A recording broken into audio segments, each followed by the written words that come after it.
Hey, wacky teacher listening right now. Jess and I are in Egypt, right? I'm not sure where exactly in Egypt. I'm in a tomb and what is this?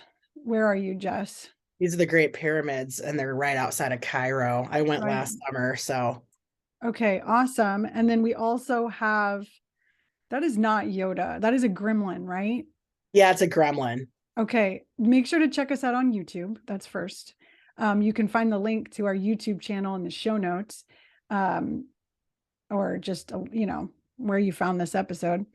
And today we're just talking kind of off the cuff. It's a coffee chat. I have my coffee here. I don't know what kind of drink Jess has. I'm drinking some coffee in my tomb. Um, and we're going to be talking about our personal lives, but always our personal lives are so wrapped up in our businesses. And so we have some really fun topics we're going to be exploring today.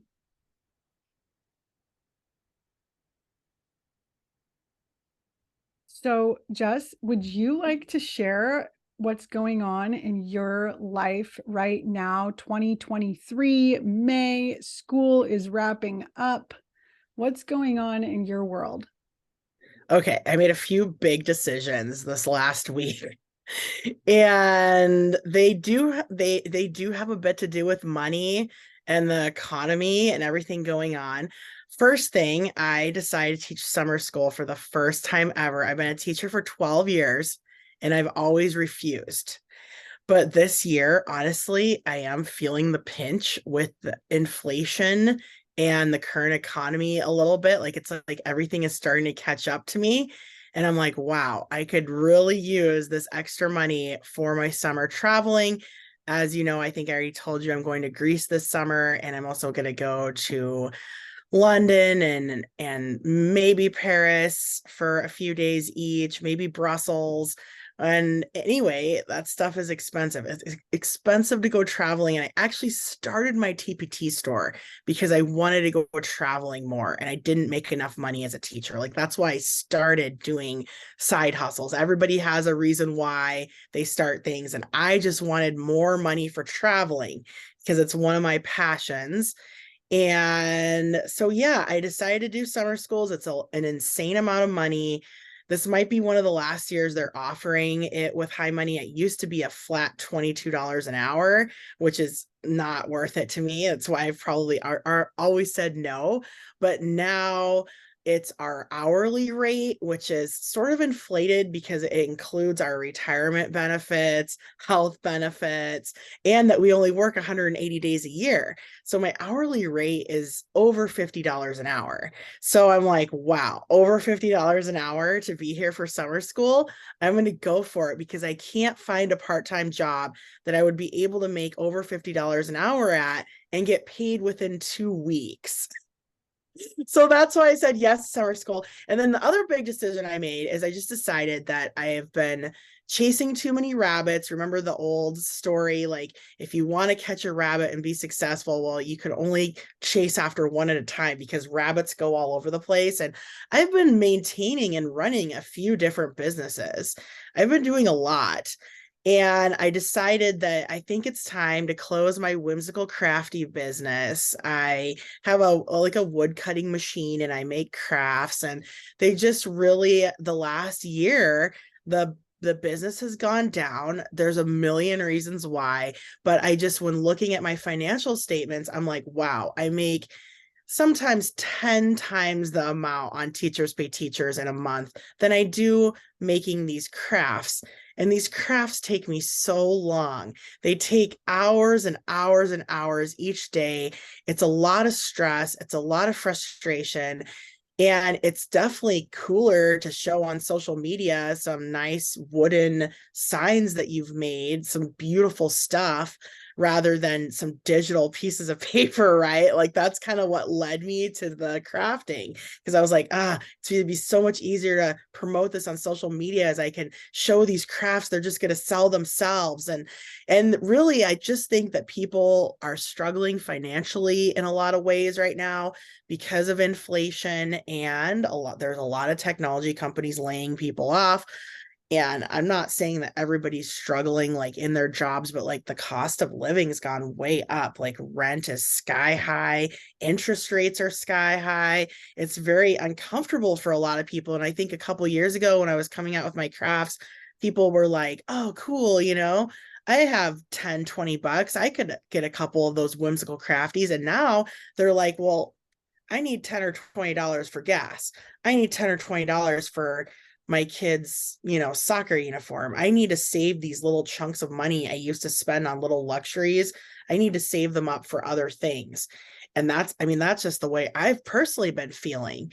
We also decided to go from a 2-car family to a 1-car family because of the expense of the second car. We've just been downsizing everything. And so I thought it's a good time to downsize my my life as well, like my business life, right? So like downsizing from a few different businesses, getting rid of the one that takes up the most time and makes the least amount of money seemed to make the most sense. So that's something I've been doing. Do you want to tell me about your week? No, I want to comment on what Okay. everything that you've said. I love that you're making these like really you're just being very thoughtful, about like what you want to put your energy in and like why you're doing what you're doing. And I really appreciate that. And I wanted to mention, you said why you started your TPT store, whatever, 10 years ago. I think we started around the same time. And I don't know if it was 10 years ago. Mine I, was I 9. Mine was 2014, so about 9 years ago is when I started. But I was thinking about it 10 years ago, like 2013. I was I like, think you started before that. you 2014 did. was when my daughter was born. And I started a year before my daughter was Okay. born. So So you've been 2013. all And I right. So think yeah, 10 years. you were doing it then too. I don't know. Okay, anyways, who cares? But I froze. Uh-oh, you did freeze. Wow, look at that face. Okay, I'm back. Um, that was funny. I'm Okay, glad you're back. so so I was just thinking about like why I started my I TPT. remember why you started. I remember. Yeah, you do? Yeah, can I guess? And you tell me if Yeah, I'm right. yeah. You said you wanted more clothes and stuff, and you're like, you just want more clothes for yourself and like shoes and stuff like that. Your husband was just like, no, we're on a budget. Stop spending all your money on that stuff. And you're like, I'm going to make it myself. I'm going to go and start a TPT store for more clothes and shoes. That's Yeah, what like I remember, but I don't know. I wanted like more financial freedom from my husband, which is so funny thinking about that now. And also I just really liked making things, I can't deny that I have a new idea for a new product that I just like I constantly have ideas for new products and I write them down. I should write this one down. Um anyways, yeah. Uh, so yeah, and I think it's really exciting that you're living your dreams, you're traveling the world and you're like doing it now and not waiting. We were actually thinking about possibly going to Italy this summer and we haven't. I mean, it's May. So if we're going to Italy, we better figure this stuff out.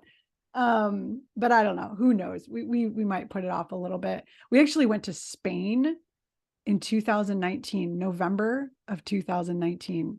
And it was my first time ever going to Europe. No, November 2019. Do you realize like just Yeah. we got there like by the skin of our teeth before the Yeah. pandemic and everything shut down. And we had such an amazing time. And it was just Eric and I. Oh my gosh, we loved it. And my daughter, my in-laws took care of my daughter for 10 days. Yeah, we really want to get back there with our daughter too at some point when she's older, maybe. But talking about like shutting stuff down that maybe isn't worth your time anymore, you did make me think about like hobbies and like, I think you really enjoyed making those wood signs, I'm guessing, and it was fun. Was it fun?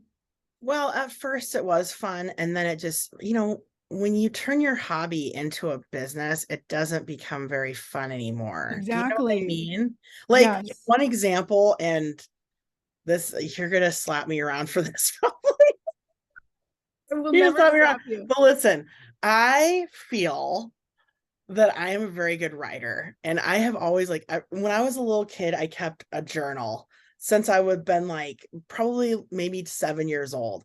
I kept diaries and journals. And I remember one time I won a gift certificate to Toys R Us and I bought all paper and pencils Oh, at Toys R Us. so Like I bought these cute. big giant boxes of paper because I just was Oh, so worried. One time there was a fire near my house and we had to evacuate, and I filled up my bag with paper and pens.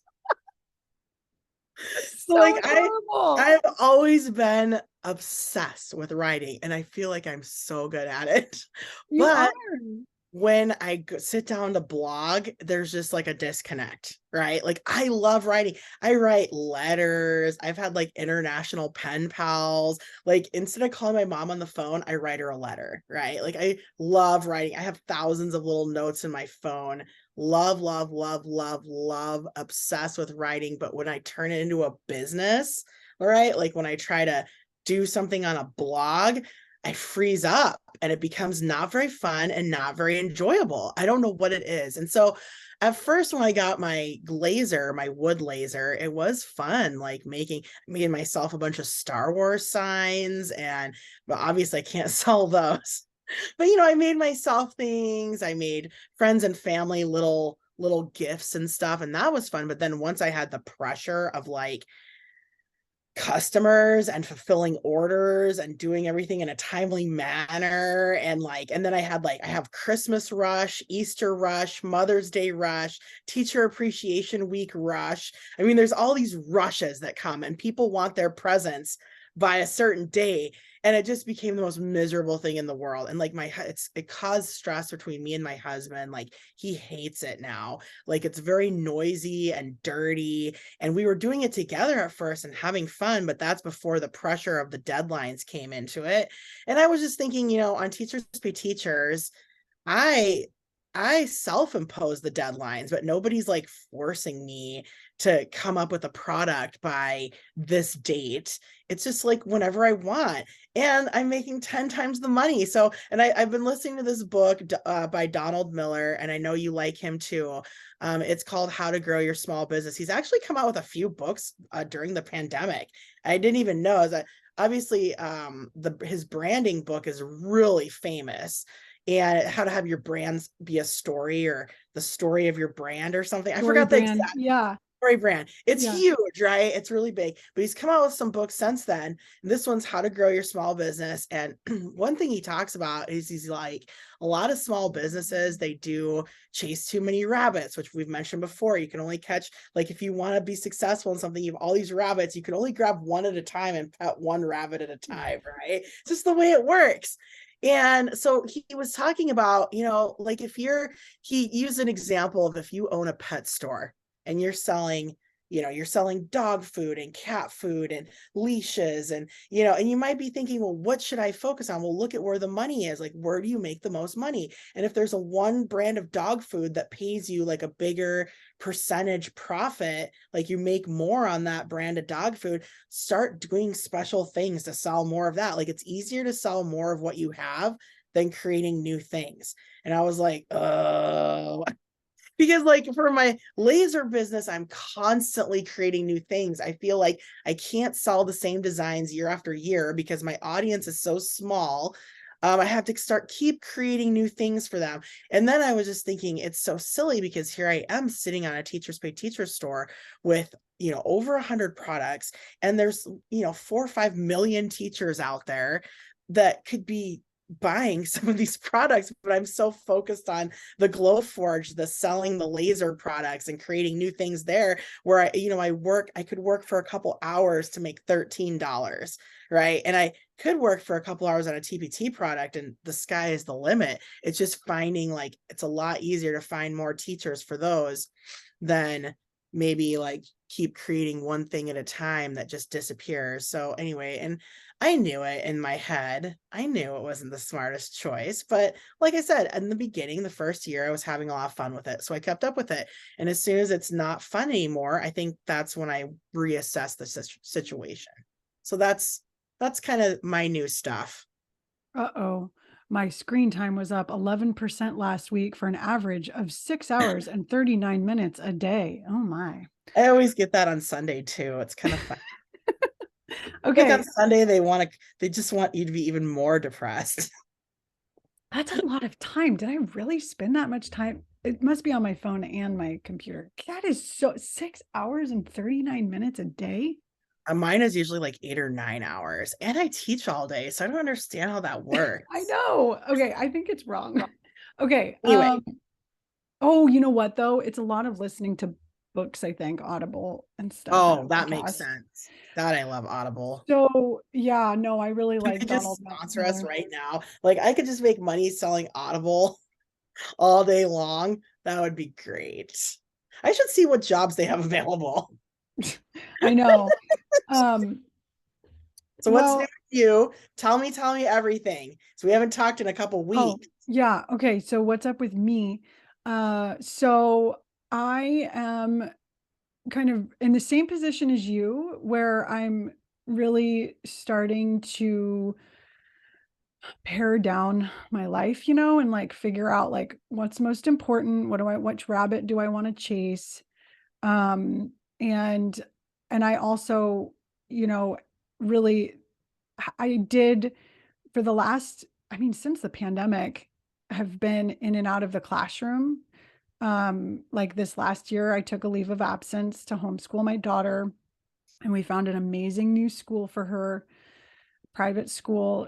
She loves it. It's such we're so lucky that we found this school and it's close by. And so she started attending this school a month ago, and I've had all this time to myself during the day. And I really have really slowed down a lot and just tried to be more like strategic, like you are, about, okay, what do I want? What are my priorities? What do I want out of life? And I did come to the realization that the pressure of making money with an online business, um, and knowing that I have ADHD and like it's really hard for me to like prioritize. I mean, that's one of my biggest struggles, is figuring, and I think you have the something similar. Like, what do I prioritize? Uh, and so I basically, I mean, I've figured out that I would rather work on my business and do the things in my business that I enjoy and make money, my main source of income, from teaching part-time. And so I have joined my district again. So I was on a leave of absence and I'm still an employee with this district. And I actually interviewed, it wasn't really an interview, it was more of a formality with so there's a new high school being built within my district. So we already have a high school and it's huge, and there's two, they need a new high school, and it's going to open 2024, January 2024. And right now we're going to be starting next school year. We're going to be in portables. And I did get a job teaching freshman English and ELD. So I'm going to have one freshman, one class of freshmen, and then two ELD. And ELD is English language development. So students who speak English as a second language, which I've had like ELD clusters in my classrooms in the past. But I've never actually been like a designated ELD teacher. So that's going to be interesting. I've also never taught high school before. So, and when I went to teaching school, however many years ago it was, like 20 years ago or something, I went and got my single subject credential, and I wanted to teach high school English and never was called for an interview. Every time, every high school English position that I've applied for, never called back for an interview. And so I've only taught elementary and middle school. And now I'm moving on up to high school. So I'm really excited for this new journey. And like, I'm really, really stoked because, you know, the kids, when the pandemic shut down schools in 2020, March of 2020, that class, I was teaching 8th grade at the time. And before the pandemic, before I even knew it was a thing, like when that school year started, I was like raving to everyone about how much I adored those students. I just developed such a close bond, especially with one specific class. And then everything shut down. And I was just like so heartbroken because I just basically never saw them again, you know, like it was just terrible. And they're going to be seniors and we're going to be on the same campus next year. So I'm actually hopefully going to be reunited with that class. And I don't even think they know yet, like that I'm going to be there, but I think they're going to be really excited. And I'm going to be excited to see them. And I'm sure they all are way taller than me now because I'm only 5'3". So yeah, those are my updates. I'm super Such a cool stoked. story. Yeah. I Yeah. like it. Do you think, I don't know, my friend Amanda, the other Amanda, There's um, two Amandas.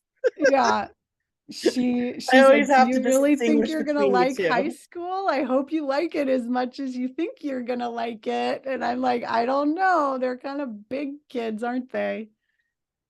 Yeah, before I became a teacher, I subbed in all the grades because I thought I wanted to teach business in high school because I have a business degree. I have a finance degree, and I thought I wanted to teach like the, basic standards of business to high schoolers, and they ate me alive. It was it was like the worst experience of my life. But that's substitute. And I mean, every school is different. Obviously, like the community and everything. But I hear this a lot because almost all of my friends are secondary ELA teachers. And I think we've kind of run socially through a lot of the same groups, which is weird because I've never taught secondary ELA, Yeah. but I was a middle school teacher. I taught social studies. But this is what I hear from my secondary ELA buddies. And I know you have a lot of the same buddies, but they always say that the ninth graders are so cute coming in. Like, in elementary school, like you got the kindergartners, they're so adorable. But then in middle school, kindergarten is now 6th grade, right? And the Yeah. 6th grade, are so cute compared to all the other students. They're like so adorable. And I heard like that's how it is in high school. The ninth graders are like so cute because they're like kind of shy and vulnerable, but like trying Yeah. to be cool and stuff. So Yeah. that's what I heard. That's like they're like the kindergartners of high school. And Yes. I heard they're like really, really adorable and stuff. But I did Aw. hear the challenging, but adorable because they're coming off of that whole like 8th grade, we're kings of the school kind of thing. And some 8th graders, as you probably know, can be pretty challenging. But ninth grade just like a clean slate, just wipes them clean. And I heard they're actually the, easiest. I heard you either want to teach ninth graders or 12th graders. Like 10th and 11th graders have the most issues, but I've always heard like at the very end, sometimes it can be a lot of fun because they're getting so mature and more like adults, but they're not. And then I heard ninth grade is really fun. Cool. Yeah, I do have a feeling that I'm gonna love it. I mean, I loved every age. I really did. Like every age had its own issues and its own I mean every well and its own problems. But I also think like I've realized that every year you're kind of playing like what's that game, Russian roulette?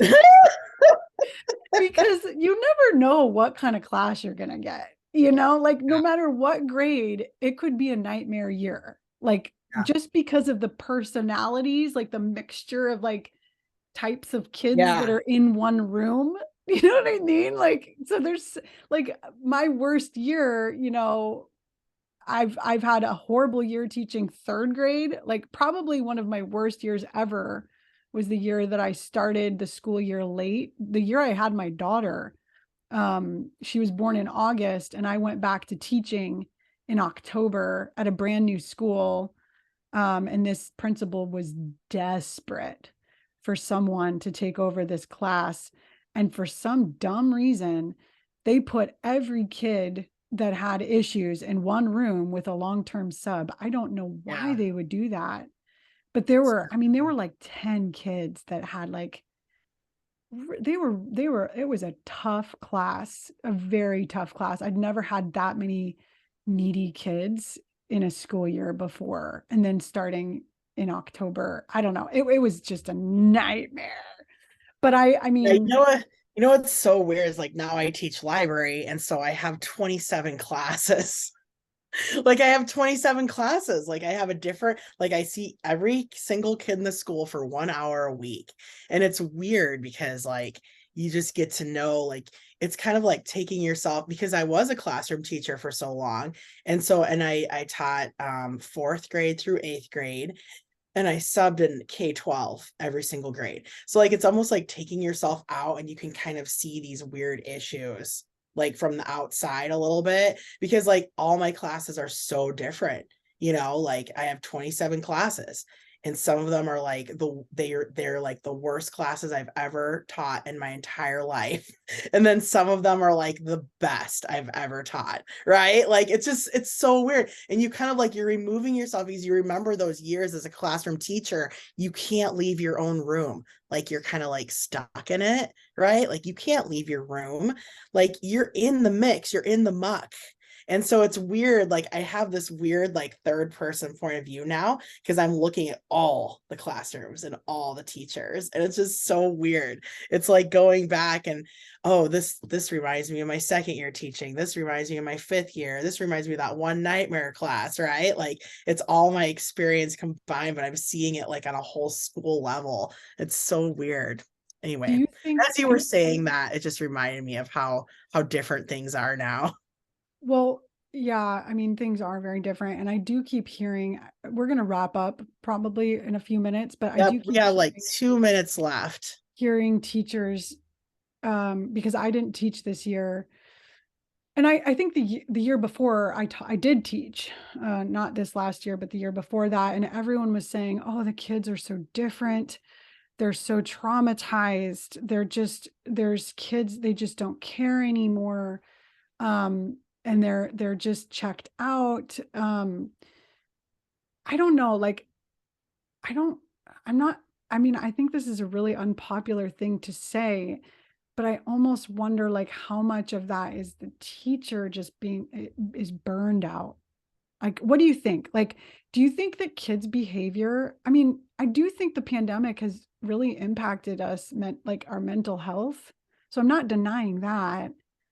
And like you said, the The inflation and the poverty kids and the kids' behavior is off the wall bonkers. It's like yeah. going into a whole new job. But I do think I've discovered why. I know exactly why. Like Okay, tell many us. people, I'll tell you in like less than a minute. It's just the technology use. Like everybody like just dove into their phones, and everyone got technology, and they were unsupervised with this technology, and it changed student behavior drastically. They were left alone with like really disturbing things all day long, and Yeah. it impacted them for years. Like, I mean, I have first, second, and third graders that are just doing the most absurd, weird sexual things like all day long, right? And it comes from phones and cell phones and Chromebooks, and I think it's kind of twofold with the adults, because we all got into our phones during the pandemic a little bit more, as we couldn't talk to each other in real life. And then their parents are getting into their phones, and like everybody's just like sucked in to their technology, and the behaviors are bonkers. Like I said, it's very different than 2 or 3 years ago. It's teaching different kinds of kids. But um kids are able to heal, and they're able to bounce back from even trauma. That's what I think. And so even though like it's like, wow, I never saw that behavior 10 years ago, 5 years ago, 4 years ago, right? Like it's just shocking. It's a shock to the system for sure. But I think it's just like reframing your mind as the teacher is like, oh, okay, well, they're spending a lot of time on TikTok, which is unregulated. They're spending a lot of time on cell phones, a lot of time with technology. They still crave interaction. They still crave a relationship with their teacher. You just have to remind yourself of that. I That's my love that. Yeah. Well, I think you're so right on there. I totally agree that that is, our world has changed so drastically, like in terms of like just phones and the internet and just the availability of information. And then the pandemic, like parents just feeling like, I can't take care of my kid. Here's your computer, here's your video game, like whatever, just throwing their hands up in the air. And yeah, I think it's like a daily struggle that parents and teachers are going through, and kids. And I just actually recorded an episode about this. No, an episode on my own podcast about how we really need to stop shaming kids and ourselves for screen use. And that we, and then I'm not saying that we need to like use them excessively, because that can be damaging. But like, I think that shaming ourselves and our kids and making them feel bad for being on their technology all the time is really confusing for kids, because I think technology, a lot of them love it, and they're like, but all the adults around me are saying it's bad. That is a confusing message, like to constantly feel bad about something that you're enjoying. And so Yeah, and I I think just, we the have to episode I is think we have to about kind of that. embrace the technology, and embrace that things have changed. Like we have to Yeah. understand that kids are being exposed to things that we used to protect them from because of the technology, right? And it's just like learning to adapt to that and kind of get over it emotionally. I think it really helps you as a teacher not like freak out and say, this is the worst time ever, I'm quitting, right? Because it's just like it's your mind. It's your mind that you have to get through with dealing with the different behaviors. It's just like it's an adjustment. That's what I feel. It's an adjustment. You have to accept that it's not going to go back to how it was. This is how it is now. And then accept it, adjust your thinking accordingly that you can get on with your day, and then just try to keep, try to keep on going. Well, and I also think like it can be really like harnessed to build relationships with kids, like Yes, ask them, what kind of video games do you like? Like we what's your love it. favorite social media? Like Yeah, what's the best YouTube video? Like what's the most important thing you've learned from YouTube? Or like what do you think, yeah. like just And using it as a way to like build that kind of relationship, because kids love technology. Like I don't know we a kid. do. And like if we could just, I know we're running a little over on time, but like I just like to close out with this one little story. Last week or 2 weeks ago at school, we had a school dance. They hired a DJ and every grade level came to the dance. And everybody was worried because the kids have been fighting. There's been a lot of acts of violence. Kids have been really inappropriate. It's just been a rough school year, right? And so everyone's like, oh, we're just going to let them go to this dance and just do whatever. Well, they did, and they allowed cell phones at the dance.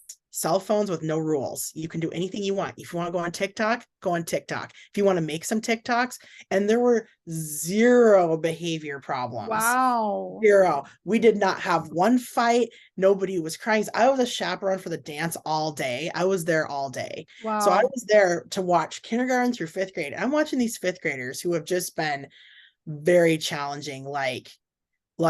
I've left in tears some days having to deal with some of the stuff they throw at me, right? Yeah. And they're having the best time of their life, right? Like no behaviors out of the fifth grade. All they wanted to do was like take videos on their cell phones. and do TikToks and do dances and do songs and lip sync. And it's like, if you think about, like, we're so against cell phones in schools, or most schools are, most teachers are. I mean, most schools I've been to are anti no cell phone campuses, right? Yeah. And then you see this one little thing, just giving them their cell phones, and they were engaged and they were well behaved and they were productive. I mean, they were creating like music videos and playing games with each other and not fighting. And I was like, wow, it was a totally different atmosphere. I felt like I was at a different school. Wow. Totally different school. And I get it. They didn't have to sit and learn reading and math, and they didn't have to sit in a chair. They could get up and move around, but it was just like being at a different school. And I was like, wow, there's something here. Anyway, I thought it was a fun story to end on. Just kind of food for thought. Like, we're always trying to take things away from kids, especially technology. And just in my experience, when they have it, they're so much better. Well, and when you Like, said that all they wanted to do is make videos, I feel like that's really telling that kids just want to be loved and seen, and they want to be no, cool, and like they just want to feel important, and they want to yeah, know that they're okay, and that you know what I mean? And I yeah, think like, a lot of the technology use is them trying to get that like love and acceptance, you yes. know? And they all just want to make either videos for YouTube or videos for TikTok. And Yeah. what is that? It's getting acceptance from your peers and Yeah. the general population. And it's like a technology hug, right? When you get those likes and comments, it's like Yeah. someone seeing that you're important and what you did is important. Yeah. So I wish we could harness that a little bit more. And I bet we could have a whole podcast just on that, like harnessing technology for the greater good, right? But Yeah. anyway, Yeah. I have a lot of well, ideas about that. we went way over on time, but I'm going to put my sunglasses on and bid you adieu. It was a lot of fun. I think we had a very productive and fun chat, and I can't wait to see what we come up with next in just a few minutes. Toodles. Toodles.